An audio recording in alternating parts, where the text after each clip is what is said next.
This is how to connect Google Search Console to Looker Studio. So go to lookerstudio.google.com and just click blank report and select a country.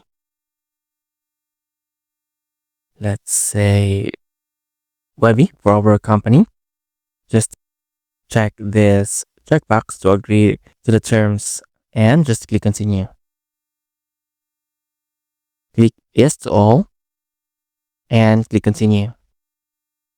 Then we will click blank report.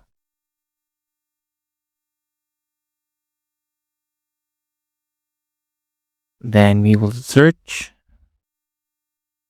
console and be sure you are logged in with your search console the same with Looker Studio.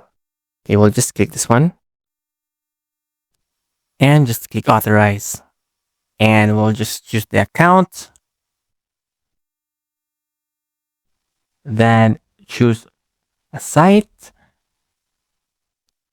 And for tables, you can choose site impression or URL impression. So let's say web, and we will click add.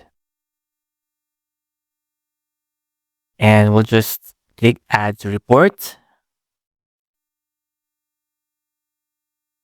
And now you are connected to your Google Search Console. So this is how to connect Google Search Console to Looker Studio.